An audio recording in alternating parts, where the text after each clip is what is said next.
Polio ಹನಿಗಳು ಸಂಪೂರ್ಣವಾಗಿ ಸುರಕ್ಷಿತ, ಉಚಿತ ಮತ್ತು ಹೆಚ್ಚು ಪರಿಣಾಮಕಾರಿ. ಹೆಚ್ಚುವರಿ ಪ್ರಮಾಣಗಳು ಸಮುದಾಯದ ರೋಗ ನಿರೋಧಕ ಶಕ್ತಿಯನ್ನ ಕಾಪಾಡಿಕೊಳ್ಳಲು ಮತ್ತು ನೆರೆಯ ದೇಶಗಳಿಂದ ವೈರಸ್ ಅನ್ನ ಮರು ಆಮದು ತಡೆಯಲು ಅಗತ್ಯವಾದ ವರ್ಧಕವಾಗಿದೆ ಕಾರ್ಯನಿರ್ವಹಿಸ್ತಾ ಇವೆ ಎಂದು ಡಾಕ್ಟರ್ ರಘುನಂದನ್, ಉಪನಿರ್ದೇಶಕರು ಎನ್ಸಿಡಿ ಹಾಗೂ ಜಿಲ್ಲಾ ನೋಡಲ್ ಅಧಿಕಾರಿಗಳು ಹೇಳಿದರು. ಮೆಗನ್ ಬೋಧನಾ ಜಿಲ್ಲಾ ಆಸ್ಪತ್ರೆ ಶಿವಮೊಗ್ಗ ಆವರಣದಲ್ಲಿ ಜಿಲ್ಲಾಡಳಿತ, ಜಿಲ್ಲಾ ಪಂಚಾಯತ್, ಆರೋಗ್ಯ ಮತ್ತು ಕುಟುಂಬ ಕಲ್ಯಾಣ ಇಲಾಖೆ, ಮೆಗನ್ ಬೋಧನಾ ಜಿಲ್ಲಾ ಆಸ್ಪತ್ರೆ, ಮಹಿಳಾ ಮತ್ತು ಮಕ್ಕಳ ಕಲ್ಯಾಣ ಇಲಾಖೆ, ಸಾರ್ವಜನಿಕ ಶಿಕ್ಷಣ ಇಲಾಖೆ, ತಾಲೂಕು ಆರೋಗ್ಯ ಅಧಿಕಾರಿಗಳ ಕಚೇರಿ, ಶಿವಮೊಗ್ಗ ನಗರದ ಎಲ್ಲ ರೋಟರಿ ಕ್ಲಬ್ಗಳು ಹಾಗೂ ಎಲ್ಲ ಸಂಘ ಸಂಸ್ಥೆಗಳ ಸಹಯೋಗದಲ್ಲಿ ಆಯೋಜಿಸಿದ ಪಲ್ಸ್ ಪೋಲಿಯೋ ಲಸಿಕೆಯ ಚಾಲನಾ ಕಾರ್ಯಕ್ರಮ 2026ರಲ್ಲಿ ಮಗುವಿಗೆ ಪೋಲಿಯೋ ಲಸಿಕೆ ಹಾಕೋದ್ರ ಮೂಲಕ ಕಾರ್ಯಕ್ರಮಕ್ಕೆ ಚಾಲನೆ ನೀಡುತ್ತಾ ಮಾತನಾಡಿದ ಅವರು, ದೇಶದಾದ್ಯಂತ ಈ ಅಭಿಯಾನವು ಪೋಲಿಯೋ ಮುಕ್ತ ಭಾರತವನ್ನ ಖಚಿತಪಡಿಸಿಕೊಳ್ಳಲು 5 ವರ್ಷಕ್ಕಿಂತ ಕಡಿಮೆ ವಯಸ್ಸಿನ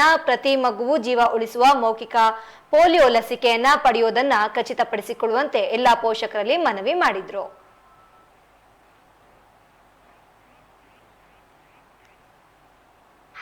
ಈ ಒಂದು ಪೋಲಿಯೋ ಇರೋದ್ರಿಂದ ಅಂದರೆ ಆಫ್ಘಾನಿಸ್ತಾನ ಇರ್ಬೋದು, ಪಾಕಿಸ್ತಾನ ಇರ್ಬೋದು, ಈ ರಾಷ್ಟ್ರಗಳಲ್ಲಿ ಇರೋದ್ರಿಂದ ಇದು ನಮ್ಮ ರಾಷ್ಟ್ರಕ್ಕೂ ಹರಡ್ಬೋದು ಅನ್ನೋ ಒಂದು ಆತಂಕದಲ್ಲಿ ಇದನ್ನು ನಾವು ಹಮ್ಮಿಕೊಂಡಿದ್ದೀವಿ. ಎಲ್ಲ ಕಡೆನೂ ಕೂಡ ಇವತ್ತಿನ ದಿನ ಹುಟ್ಟಿದ ಮಗುವಿನಿಂದ ಹಿಡಿದು ಎಷ್ಟೇ ಸರಿ ಹಿಂದೆ ಹಾಕ್ಸಿದ್ರೂ ಕೂಡ 5 ವರ್ಷದ ಒಳಗಿನ ಎಲ್ಲ ಮಕ್ಕಳಿಗೂ ಕೂಡ ಈ ದಿನ ಹಾಕ್ತಾ ಇದ್ದೀವಿ. ನಮ್ಮ ಜಿಲ್ಲೆಯ ಒಟ್ಟು ಮಕ್ಕಳ ಸಂಖ್ಯೆ 1,23,388 ಇರುತ್ತೆ. ಬೂತ್ಗಳು 1016 ಇರುತ್ತೆ. ಈಗ ಎಲ್ಲ ಕಡೆನೂ ಕೂಡ ನಮ್ಮ ಲಸಿಕೆ ಸರಬರಾಜಾಗಿರುತ್ತೆ. ಈಗ ಸಂಘ ಸಂಸ್ಥೆಗಳು, ವಿವಿಧ ಸಂಘ ಸಂಸ್ಥೆಗಳು ಕೂಡ ಇದರಲ್ಲಿ ಕೈ ಜೋಡಿಸಿದ್ದಾರೆ. ನಮ್ಮ ಆಶಾ ಇವತ್ತು ಪಲ್ಸ್ ಭಾನುವಾರ ಅಂದರೆ ಪೋಲಿಯೋ ನಿರ್ಮೂಲನೆ ಮಾಡೋದಕ್ಕೋಸ್ಕರ ನಾವು ಪಲ್ಸ್ ಪೋಲಿಯೋನ ಹಾಕ್ತಾ ಬರ್ತಾ ಇದ್ದೀವಿ. ಸುಮಾರು 14 ವರ್ಷಗಳ ಹಿಂದೆ ನಮ್ಮ ಭಾರತ ದೇಶವನ್ನು ಪೋಲಿಯೋ ಮುಕ್ತ ಅಂತ ನಾವು ಆಲ್ರೆಡಿ ಡಿಕ್ಲೇರ್ ಮಾಡಿದ್ದೀವಿ. ಆದರೂ ಸಹ ಇಷ್ಟೊಂದು ದೊಡ್ಡ ಅಚೀವ್ಮೆಂಟ್ ಮಾಡಿದ್ರೂ ಸಹ ನಮಗೆ ಮುಂದಿನ ದಿನಗಳಲ್ಲಿ ಪೋಲಿಯೋ ಬರ್ಬೋದು ಅನ್ನೋ ಒಂದು ಆತಂಕ ಇನ್ನೂ ಇದೆ.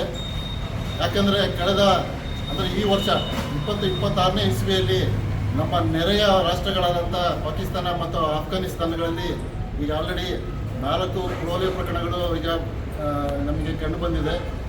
ಆ ಪೋಲಿಯೋ ಪ್ರಕರಣಗಳು ನಮ್ಮ ನೈಬರಿಂಗ್ ರಾಷ್ಟ್ರಗಳಾಗಿರೋದ್ರಿಂದ ನಮಗೂ ಬರುವಂಥ ಚಾನ್ಸಸ್ ಇರೋದ್ರಿಂದ ನಾವು ಪೋಲಿಯೋ ಮುಕ್ತ ಭಾರತವನ್ನು ಕಂಟಿನ್ಯೂ ಮಾಡಬೇಕು ಅಂದರೆ ನಾವು ಈ ಥರ ಒಂದು ಪಲ್ಸ್ ಪೋಲಿಯೋ ಕಾರ್ಯಕ್ರಮವನ್ನು ನಾವು ರಾಷ್ಟ್ರಾದ್ಯಂತ ನಾವು ಹಂಚಿಕೊಳ್ಬೇಕಾಗ್ತದೆ. ಆ ನಿಟ್ಟಿನಲ್ಲಿ ಇವತ್ತು ರಾಷ್ಟ್ರಾದ್ಯಂತ ಅದೇ ಥರ ನಾವು ಶಿವಮೊಗ್ಗ ಜಿಲ್ಲೆಯಲ್ಲಿ ಇವತ್ತು ಪಲ್ಸ್ ಪೋಲಿಯೋ ದಿನವನ್ನು ನಾವು ಆಚರಣೆ ಮಾಡ್ತಾ ಇದ್ದೀವಿ. ಶಿವಮೊಗ್ಗದಲ್ಲಿ ಸುಮಾರು 1,23,000 ಮಕ್ಕಳಿಗೆ ಇವತ್ತು ಪಲ್ಸ್ ಪೋಲಿಯೋ ಹನಿಗಳನ್ನು ಹಾಕುವ ಮೂಲಕ ನಾವು ಎಲ್ಲ ಶಿವಮೊಗ್ಗ ಜಿಲ್ಲೆಯಲ್ಲಿರುವ ಎಲ್ಲ 0 ಇಂದ 5 ವರ್ಷದ ಎಲ್ಲ ಮಕ್ಕಳಿಗೂ ಪಲ್ಸ್ ಪೋಲಿಯೋನ ಹನಿಯನ್ನು ಹಾಕಿ ಇವತ್ತು ಪೋಲಿಯೋ ಮುಕ್ತ ಅಂತ ಏನು ನಮಗೆ ಆಲ್ರೆಡಿ ನಾವು ಡಿಕ್ಲೇರ್ ಮಾಡಿದ್ದೀವಿ ಅದನ್ನು ಮುಂದುವರಿಸಿಕೊಳ್ಳುವಂಥ ಕೆಲಸಗಳನ್ನು ಇವತ್ತು ಮಾಡ್ತಾಯಿದ್ದೀವಿ. ಇವತ್ತಿನ ಒಂದು ಪಲ್ಸ್ ಪೋಲಿಯೋಕ್ಕೆ ನಮಗೆ ಅನೇಕ ಸಂಘ ಸಂಸ್ಥೆಗಳು, ರೋಟರಿ ಸಂಸ್ಥೆಯವರು ಎಲ್ಲರೂ ನಮ್ಮ ಜೊತೆಗೆ ಸಹಯೋಗದಿಂದ ನಮ್ಮ ಕೈಗೊಳಿಸಿದ್ದಾರೆ. ಅವರೆಲ್ಲರೂ ಇವತ್ತು ಖುಷಿಯಿಂದ ಬೆಳಗ್ಗೆನೇ ಬಂದ್ಬಿಟ್ಟು ಎಲ್ಲ ಮಕ್ಕಳಿಗೂ ಪೋಲಿಯೋ ಹನಿಗಳನ್ನು ಹಾಕುವ ಮೂಲಕ ನಮಗೆ ಈ ಒಂದು ಕಾರ್ಯಕ್ರಮವನ್ನು ಯಶಸ್ವಿಗೊಳಿಸಲು ಇವತ್ತೆಲ್ಲ ಸಹಕಾರ ಮಾಡಿದ್ದಾರೆ. ಅವರಿಗೆಲ್ಲರಿಗೂ ನಾನು ಧನ್ಯವಾದಗಳನ್ನು ತಿಳಿಸ್ತೀನಿ. ಹಾಗೂ ನಮ್ಮ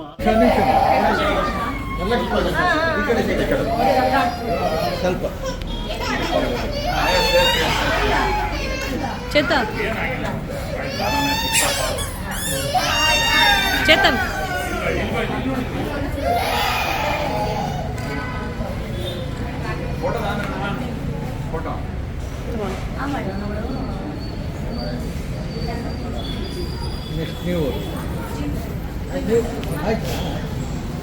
ನೆಕ್ಸ್ಟ್ ಯಾರಿದ್ದಾರೆ ಸರ್? ನೀವೇ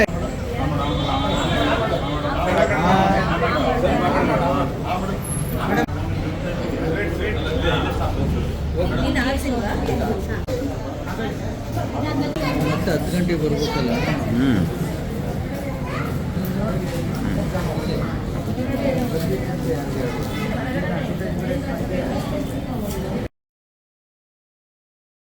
ಮತ್ತೆ 10 ಗಂಟೆಗೆ ಬರ್ಬೇಕಲ್ಲ.